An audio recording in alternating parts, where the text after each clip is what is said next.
Hello, everyone, and welcome into the Siouxland Sports Insider High School Football Podcast. We are talking state championships today. Marty isn't with us, but we do have a special guest, a newer addition to the SSI crew, Jakob Lebowitz. Jacob, thank you for joining us. Thanks for having me. Yeah, you and I were down at the Dome in Cedar Falls this whole last week watching the semifinal games. And so I think it's kind of like almost a better thing to have you on the podcast today, just because we've seen these teams play and we have great matchups all the way 8-man through 5A that we'll get to. But obviously, first off, none of this would be at all possible without our sponsors, Jersey Mike's of Sioux City, Game Day Men's Health of the Dunes, and the Dons located in South Sioux City and in Sioux City. So first off, Jacob, we'll start in an 8-man and a team. Both these teams undefeated coming into the contest. Bishop Garrigan a little bit easier of a semifinal game than Woodbine had. Both exciting games. Bishop Garrigan defeated Audubon 36-60. Woodbine with that close one against Gladbrook Rhinebeck, and 38-30 was the final there. We'll get into this game and sticking out to you a little bit in an 8-man game. People that aren't familiar with it, they legitimately are playing at 9:30 in the morning because they have to flip the field. And then the next game starts, I believe, at 1 o'clock on Thursday. So got to get the field prepped and ready. It's an early kick, so it's a little bit different than what you're used to playing at 7 o'clock kick at night.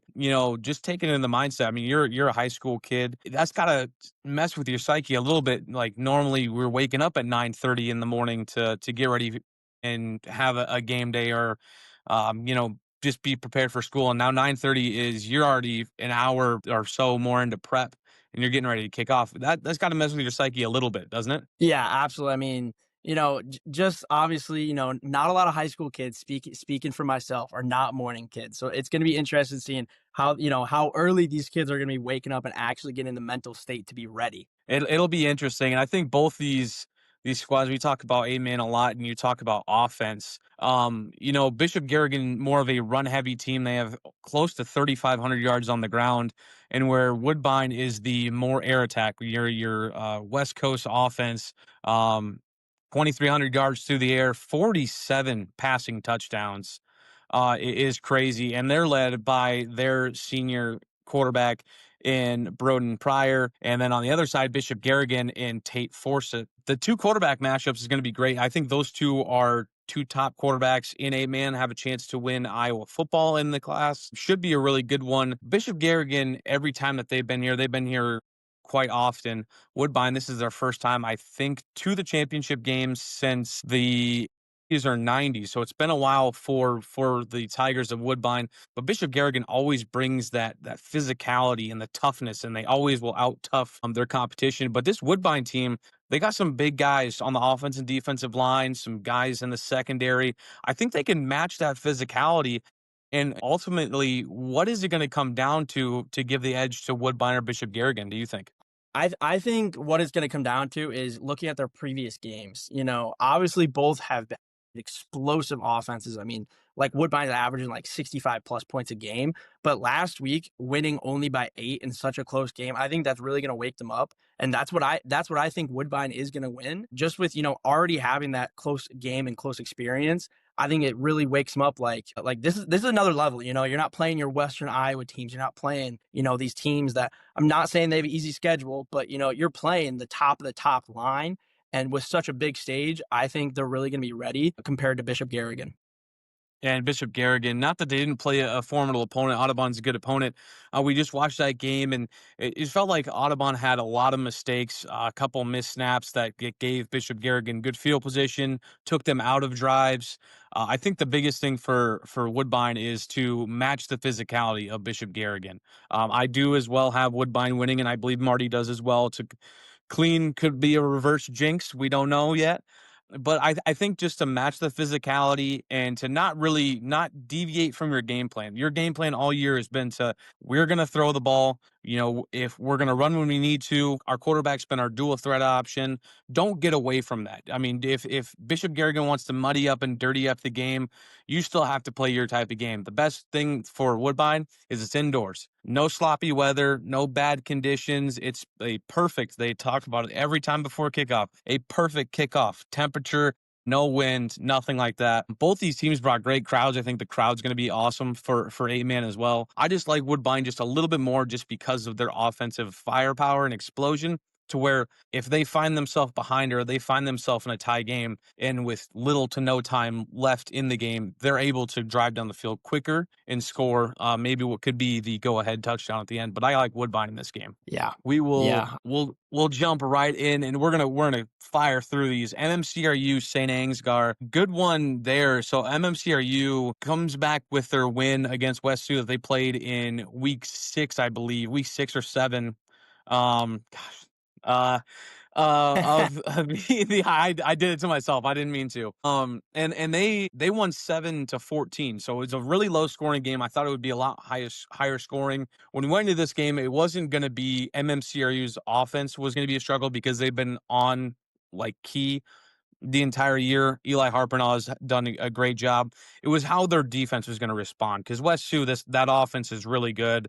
Lopez at running back and receiver, and obviously Wiggins at quarterback, and they skunked them.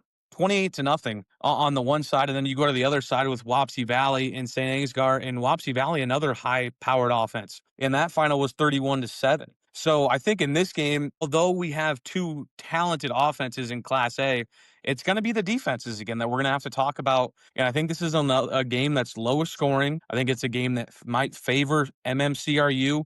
And Ansgar, though, really, really talented running back in Corbin Michaels, 31 touchdowns on the year. He is going to have to be a point of emphasis that defensive secondary linebacker is going to have to make sure they play extremely well. St. Ansgar team that runs the ball a ton. Rushing attempts, 375 to 391 of MMCRU. But like I said, they've doubled them up on touchdowns, rushing the football. So St. Ansgar, definitely a team that's going to ground and pound and just wear on your defensive line. MMCRU, more of a balanced look, but both teams play solid defense. And what you've seen, because we watch both teams play at the Dome, what stuck out to you more between these two offenses or two defenses? I mean, I think MMCRU they're a legit team. The quarterback from the running back to even their offensive line. They're not the biggest. They're not. You're going to be your 5-star recruits, but they're so. I think they're bought into the game. They're bought into the program, and I think that's what's going to win them this. I think that obviously, with the St. Ansgar running game, they're really going to have to. MMCRU is really going to have to dial in their linemen. They're really going to have to dial into your edges, hold the edges, stay home, and defensive tackles get in there and get dirty. I have MMCRU winning as well, just with their offense. I think overall their offense is so much better, but I think it's still going to be a close game. I think it might be a 6 or 8 point game. St. Ansgar, they were phenomenal in their game, but I don't know. I mean, MMCRU, I might be on the Western Iowa hype train, but I don't think that I don't think that they can come out with it. Well, and we look at both these teams coming to the contest undefeated. The most points MMCRU has given up all year has been 13 points, and that was a Sioux Central team in week 4. St. Ansgar, their last couple weeks, given up 20, 21. This is a game where I think it's you could argue first to 21 points is going to win this football game. First to 3 touchdowns wins. It's going to be a lower scoring game. Points, field position. I think another one. Special teams is going to be huge, as it has been in a lot of other games. Flipping the field position, getting a good punt return, getting good kick returns. Usually in the smaller classes, you don't have field goal kickers that make that big of an impact. But making sure you make the extra points. If you go for 2, making sure you get your 2 points. All those hidden yardages. That's where the game's going to be won. I do like MMCRU as well, and I believe Marty does too. So far we've all been kind of chalk on our predictions, but that will change here very, very soon as we move to West Lyon, who is the defending champs in the class, and now they've dropped down from 2A to 1A and basically just done the exact same thing that they did in 2A now in 1A, but they face a really good Regina Catholic team who just beat Grundy Center, who had the probably longest winning streak that I saw. I did not think Regina Catholic was going to get past Grundy Center. I thought it would be a Grundy Center West Lyon championship game, but Regina Catholic went out, was a more physical team, took advantage of turnovers, didn't let Grundy Center get into their offense. I mean, end up winning by 19 points, but I think it was a little bit more than that. It kind of felt more like that, to where it got into the fourth quarter and Grundy was kind of just licking their wounds and playing for pride at that point. For West Lions, South Hardin was a 14-point game at the final. West Lion was pretty much in total control. Their offense didn't get off to the start that I wanted them to, but their defense has been great all year, and they have a motto: "No one cares, work harder." And I think that really, really came in. I mean, they've given up on average 7 points a game. Their most they gave up was 2 weeks ago to Underwood, but they still won that contest 57-22. It's just so hard for me to pick against West Line watching them play for the last 2 years. You have Easton DeYoung, their junior quarterback, Evan Hildering taking over the running back position last year and has done a outstanding job. I think there's just too much. We talk about culture a lot on this podcast and just the winning ways and buying into it. I think West Lion is so bought in that there is nothing that's going to phase them. And Regina Catholics can probably give them all they can handle. And I still think West Lion comes out victorious in that one. Yeah, I'm gonna have to be devil's advocate on this one. You and Marty both have West Line. We've already done it for the two lower classes. I can't keep this up because if that bites us, I can't let this one. Either I'll take all the hate or you guys will. I love West Line. I think they're a great team. Moving down, obviously, that's a huge thing for them. I mean, they won up top, but moving down, obviously, it's going to be easier for them. I I just don't see a way where they win this.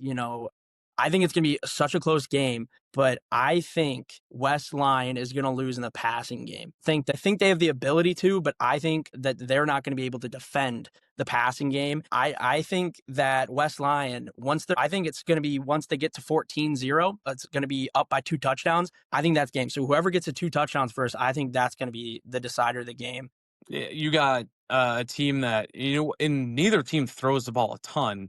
You just 192 attempts for Regina Catholic and 132 for West Lion, but the difference in numbers is insane. I mean, almost 900 more passing yards for Regina Catholic, 13 more touchdowns through the air. They do have 5 more interceptions, but I think you kind of understand with the more passing yards, you probably are going to turn the ball over a little bit more. The thing is I kind of agree with you. Like this West Lion defense hasn't seen an offense like Regina Catholic, and then you could play it the other way around too. That Regina Catholic hasn't seen a defense like West Lion. So I kind of like the game prior, the first one to 21 points. I think this one could be the first one. It could be even a more defensive game, first one to 14. But I do like West Lion get out to a lead early, kind of settling in and playing their style of football. And I believe in that senior leadership on that side. Regina Catholic with a really good quarterback on their side, senior leadership on that end too. It should be a really good game. I just look for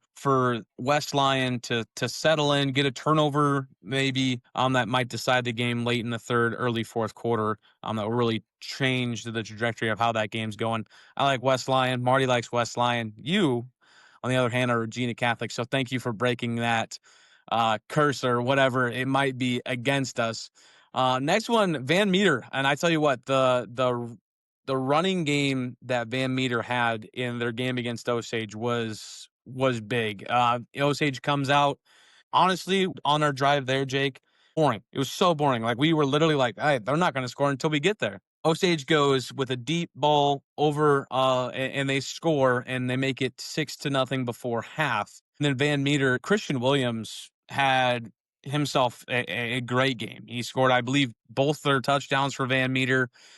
And he's only a sophomore, so I think that's a huge thing for people to pay attention to with them coming back. And then on the other side, this Wilton team was so good going into the game that I was like, this is the team that's definitely, I think, going to give them the biggest test after just being tested by Cherokee Washington and Jackson Paul's Rudd. I was like, what do they have left? Are they going to keep the train rolling defensively, offensively? Is Brock batting as good as advertised? I hadn't seen him play up until the previous game, and I'll tell you what, yeah, he is as good as advertised, if not better. That offense is a unit, and their defense swarms to the football. There's a reason this team was ranked number one for most of the year, and there's a reason this team is ranked number one right now in Class 2A. And I think from the beginning of the year, I didn't have a huge doubt in my mind that they were going to win it all. Going into this one, I think Van Meter is a damn good team. I just don't see any way they beat Kemper Catholic with how they have it rolling right now. They got really good senior leadership. Their juniors have stepped up, and you can't only hope to slow down Brock batting at this point because he is just performing on a whole nother level of football. And, I think his passing stats are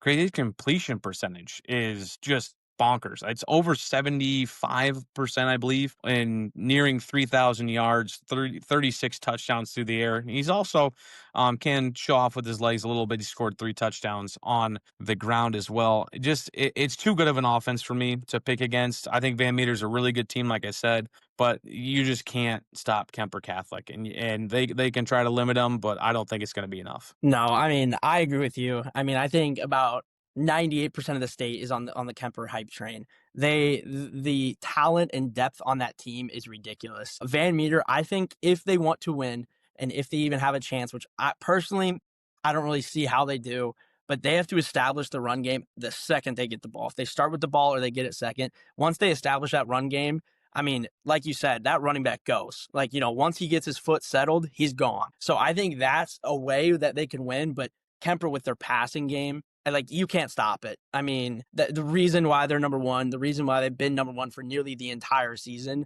they're they're the best team for a reason. And I think if Van Meter does establish that run game early, I think it could be a close game. I think it could be a 1 touchdown game. But I still like Kemper. Yeah, and that's the biggest, thing for Van Meter offensively is, hey, if you're running the ball and you're taking time with drives, you're keeping the ball out of Brock's hands. So he can't hurt you when he's standing on the sidelines, when he's grabbing water, when they're getting ready to game plan for when they go out there. So, look for Van Meter to come out and have a long, if they take the ball first, or even if they get the ball first in the second half, depending on what the score is, look for them to drain and take a long time and give the ball back to the Kemper Catholic with only 3 minutes or 4 minutes left in the quarter. Like, I mean, slowly, methodically move the ball down the field. Because at the end of the day, Jake, if you're holding that trophy and you won 7-0, I don't care that you had 200 yards total offense or 100 yards total offense. You still won the game. They don't care what their stats look like as long as they get the W and, they go home with the first place trophy, not the second and the runner up trophy. I think they'll be okay. But like I said, I think that if you want to make this Kemper team uncomfortable, that's what you have to do. You have to start with the football, drive down the field, take a lot of time off the clock, find yourself up 7 or 8-0. And then on Kemper's first possession, if you can force them to punt or force them to turn the ball over, then all of a sudden they're in a very uncomfortable spot that they haven't been in basically all year. And now you got them on their heels. So if that's able to happen, I think Van Meter has a really good shot. I just haven't seen a team that's been able to slow down or stop at Kemper. I mean, they threw an interception inside the red zone, and then they got a turnover right back and forced a quick 3-and-out, I believe, or a turnover themselves. So even when they make a mistake on offense, their defense helps them out as well, because their offense has helped their defense out all season. So should be a really good game, though. I think that all of these state final games couldn't have happened to two better matchups of teams, to where I think that every single game is going to be close and competitive. And we might even see, I don't know, and I'm not going to quote what game it is, but we might see a game go into overtime, either Thursday or Friday. I would not be surprised if a game went into overtime. So should be a really good one there. We'll go to now 3A, and our final Siouxland team that is still in the running is Bishop Heelan. Now they are going against literally Goliath. David, excuse me. And now they are Goliath. Nevada has taken down 2 straight number ones. Clear Lake, who's been the number one team in 3A for the whole year. And then when the brackets went out, Solon jumped to number one. And what does Nevada do? Oh, they just play one of the best defensive games that they've played all year. And they hold Solon and Clear Lake to a combined total of 24 points. They have scored 24, 29, and 20 in their last 3 games. I think that's kind of a fair outlier of what they're going to score in this game. And then we go over to the Bishop Heelan side. We don't know the status of Cason Thomas. Obviously, he's going to want to play as much as he can if he's able to. And even if that means that he plays only one side of the ball, I think he would still be okay with that rather than being in street clothes. The injury did not look good, but what I did love, and it is the reason I am picking Bishop Heelan, is the resilience and the buy-in from everyone else when he went down. It's so easy, and we see it in high school, college, and even in the pros, where your best player, or arguably one of your best players, goes down with an injury, and then everyone's heads are like, "Man, why has this happened to us? Why now?" And but that didn't happen on the sideline. I mean, he goes down with the injury. Waller Catholic scores out of halftime to make it 21-14. And all you had to do was look over to the heel and sideline, and then you could see droopy heads and be like, yeah, no, I get it. You're without your starting running back, starting best defensive player. You know, what do you have to play for now? Ellard's getting all the momentum, and what happens? They kick it off, and JJ Hope touchdown. That sideline is ecstatic. Now the offense is playing better football. The defense is playing inspired. They forced almost, I think it was 4, if not 5 turnovers against a really good Waller Catholic team who won the state title last year in 3A. If they play that type of inspired ball, man, I can't pick against them. I can't. I think that their defense is going to be playing lights out. If they can get the same look special teams wise as what they got in the semifinals, and Noah Conley, who Marty and I have talked about all year, has improved dramatically. And I think now, at this point in the season, really believes in himself. I can't pick against Bishop Heelan. I have them winning the state title. I think even without Cason Thomas, I think the group is so bought in and together. I think, Coach LaFleur has his team just in a spot to where, hey, it's not thank goodness, or it was nice to get here. We were never going to the dome just to go to the dome. We're going to the dome to win the whole thing. And I think you have that buy-in. And even some of the guys that came in and played in an absence, guys that don't get a lot of snaps, played extremely well in that semifinal game. Avery Favors, an interception, now is going to be your lead tailback. I thought he played extremely well. Grant Whitcomb had a touchdown, and they tried to throw his way a couple times, and I still don't understand why people do that. That's hearsay. I just think that the team is just so bought in. Maybe it's just me being a homer. Maybe I just watched this team too much this year, and that's why I have faith in them. I understand your viewpoint and Nevada being the giant killer. They're going to try to do it one more time.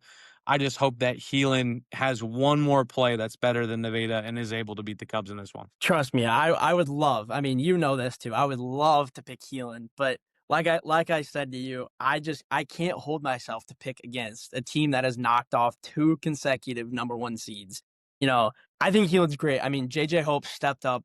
That guy's a dog. I mean, just straight up. That's how you would describe him with the kickoff return. He had a normal touchdown. I think he had a few tackles. He's great. I think he's really. I mean, if KT does not play, I think he's gonna have to step up again. And I think Nevada knows that. And I think if I was Nevada, I'd be a little worried. With Cason Thomas or without, because like you said, those guys are so bought into the program and they step up. They stepped up so much. So I would love to pick Heelan, but I after watching Nevada, not destroy, but basically destroy, the past 2 weeks. I can't pick against them. I think it's going to be a close game. If Cason Thomas does play, I might lean a little more towards Heelan, but without him, I'm more inclined to lean more towards Nevada. And I think you spoke to it extremely well there too. And their last 2 games, not by score have they dominated, but defensively they have dominated the football game. And I think that is where, if you go into the offensive side on Bishop Heelan, Noah Conley had a great semifinal. I believe only like 4 or 5 incompletions, played lights out, scored a rushing touchdown, had a couple passing touchdowns, played like probably some of the best football he's saved up until this point in his high school career. He's going to have to double down and do that again. They cannot turn the ball over. They're going to have to force Nevada to turn the ball over on the offensive side or when they're on the defensive side of the ball. And I think the team that ends up winning in these hidden yardages and these small plays and on the third aspect of football and special teams wise, I think we'll end up winning this game. And from what I saw of the semifinal games, Heelan's on a heater right now, and they're playing all 3 phases of football, so that's why I'm going to take him. Marty as well is taking Bishop Heelan, so we will move on. I digress on that one. If you get hate from anyone on Heelan's side, you know why. We'll move on now to 4A, and man, it's so hard for me to pick against the Dutch, but Xavier's been my favorite team in 4A all year, and they looked really good against a Newton team who took them to the wire. 24-31 was the final, and Pella, I mean, I think they almost used SBL's game plan against them. Like, and they had Emmanuel Dyers who ran all over that defense, and I thought it was going to be the opposite way, where Sergeant Bluff was going to insert their will and run all over Pella's defense. But Pella's defense, I think, played Sergeant Bluff's offense as best as I've seen all year, maybe minus the healing game. The healing game early to start the year, the very first game, they had the one pass play that scored their only touchdown, and after that they really locked in. But Pella's defensive line and even like their linebackers were extremely gap disciplined. They set the edge. They let Sergeant Bluff know right away from the jump that stuff's not going to work against us. I mean, you can try and try again, and the Sergeant Bluff team that was averaging right around, I think it was like 7 or 8 yards a carry, went back to a minuscule 2 to 3 yards a carry. And then you forced Jervik out of the pocket a couple times to throw some passes that normally he wouldn't throw into coverage, and they turned the ball over, and they were very opportunistic. And I think the offense for Pella worked in sync the entire game. Then you go over to the Xavier side, and Xavier played some really good defensive football. Newton has really good. I mean, they look like the Cardinals in the NFL. They have a really good offense.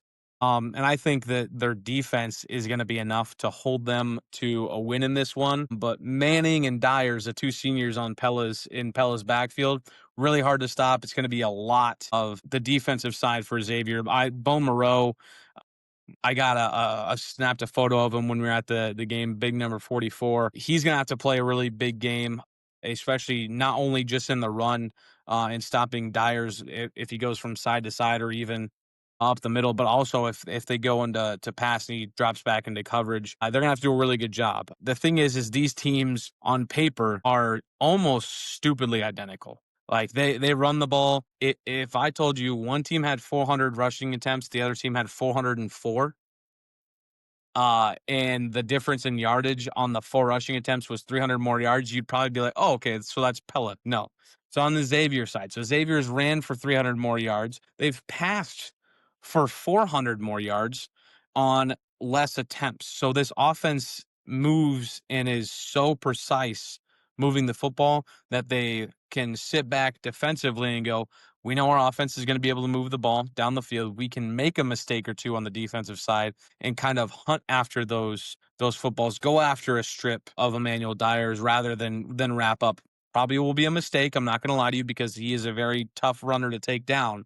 I just trust that the offense is going to be able to score enough. This is going to be probably one of the higher scoring games that we see this weekend, just because I think both offenses are really good. Not that I'm knocking either defense. I just think that it's almost impossible to stop the firepower that both these offenses have. Yeah. Back to what you said a little bit ago, seeing some of these games going to overtime, I would bet money on this game might go into overtime. Like, I mean, both these offenses, Manuel Dyers, so good. I mean, you and I watched him. I don't even know how to explain it.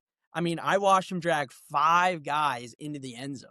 Like, that's ridiculous. On the Xavier side of the ball, they're great too. I was pulling for Newton. I was bought in, I was bought into the Newton program. I thought their offense was phenomenal, but obviously I was wrong. But I think if Xavier can stop Dyers, that's how they're going to win the game. Obviously, it's not the only guy in the Pella offense or Pella, game in general that can play, but after what I seen last week, they're really going to rely on him.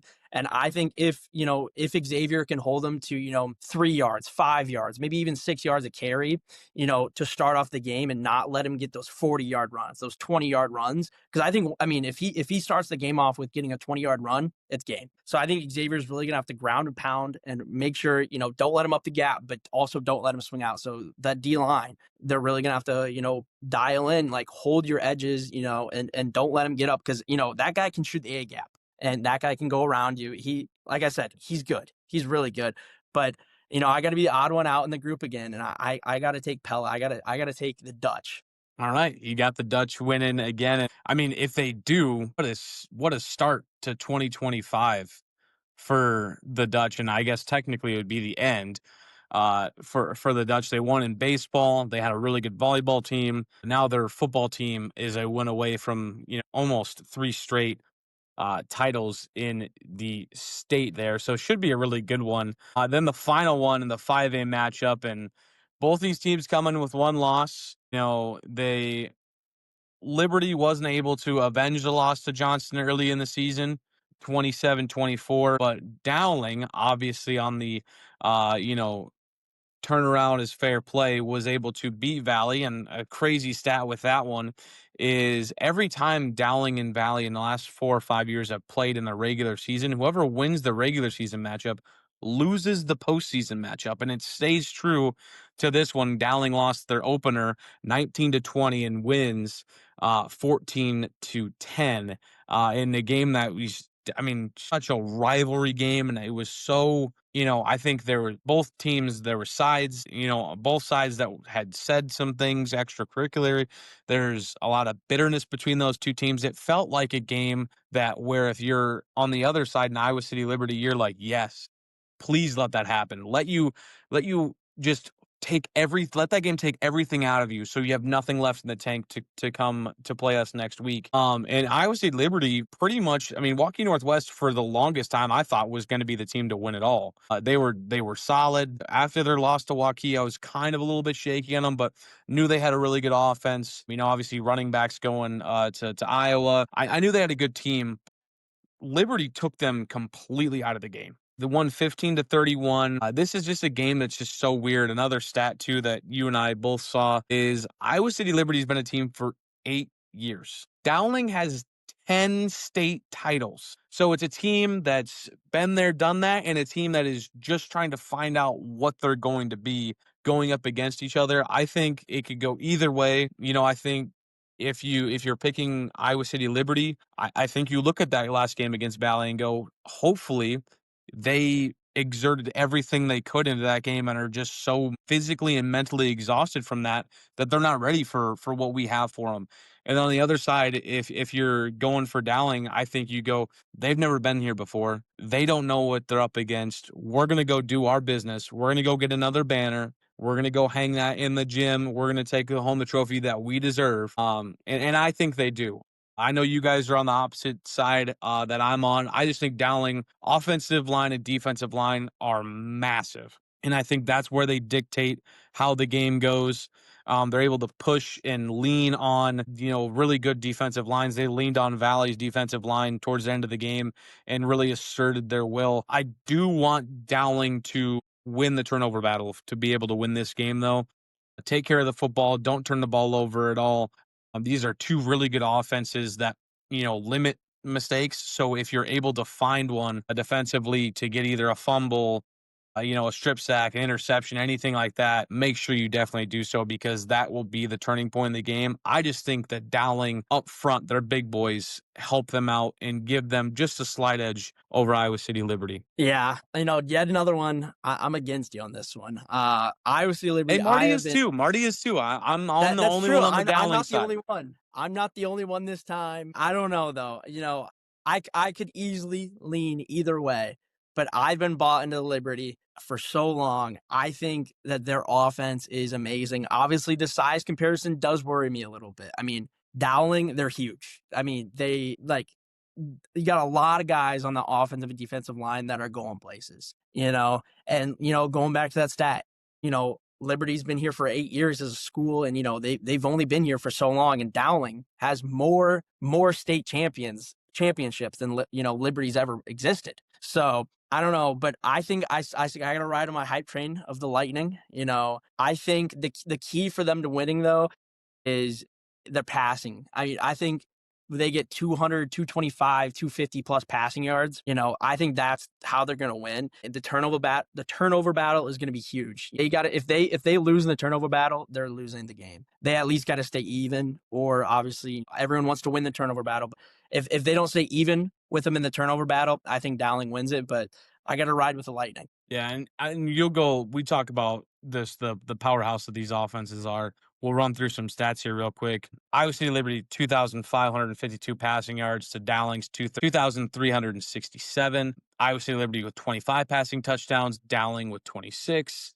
Iowa City Liberty does have 12 turnovers through the air, where Dowling only has 4. On the rushing side, attempts, Dowling has 28 more attempts and only 30 more yards. And Iowa City Liberty does have 32 touchdowns to 25 on the ground. So both these teams are pretty balanced offensively.